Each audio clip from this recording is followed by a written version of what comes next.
You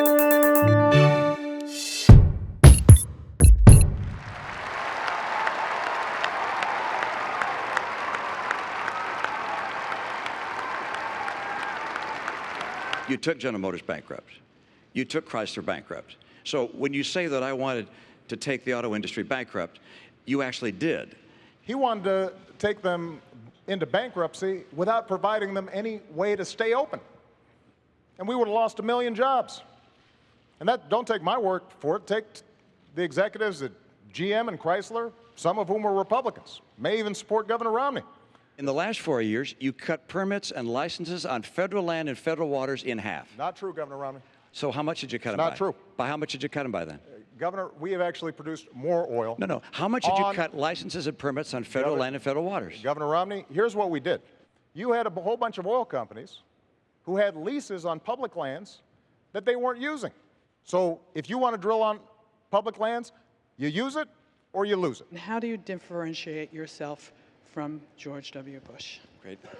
Thank you, and I appreciate that question. I just want to make sure that, I think I was supposed to get that last answer, but I want to point out that I don't believe... I don't think so, Candy. I don't believe... I want to make sure our timekeepers are working here. I went to a number of women's groups and said, can you help us find folks? And they brought us whole binders full of women. The University of New York in Albany did a survey of all 50 states and concluded that mine had more women in senior leadership positions than any other state in America. Mr. President, have you looked at your pension? You know, I don't look at my pension. It's not as big as yours, so it doesn't take as long. Let me give you some...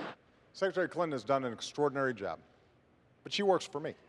And the suggestion that anybody in my team, whether Secretary of State, our UN ambassador, anybody on my team would play politics or mislead when we've lost 4 of our own, Governor, is offensive.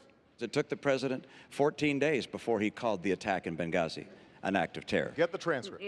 He did, in fact, sir. So let me call it an act of terror. Can you say that a little louder, Candy? He did call it an act of terror. I care about 100% of the American people. I want 100% of the American people to have a bright and prosperous future. I care about our kids. I'll make sure we can reform Medicare and Social Security to preserve them for coming generations. The president said he would. He didn't. Governor. I'll get our incomes up. And by the way, I've done these things. I served as governor and showed I could get them done. I believe that the free enterprise system is the greatest engine of prosperity the world's ever known. I believe in self-reliance and individual initiative and risk takers being rewarded.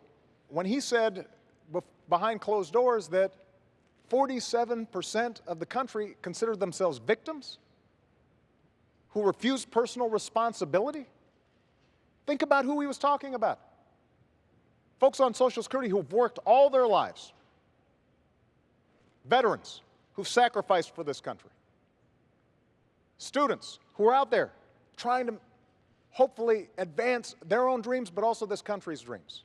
And I want to fight for them. That's what I've been doing for the last 4 years, because if they succeed, I believe the country succeeds.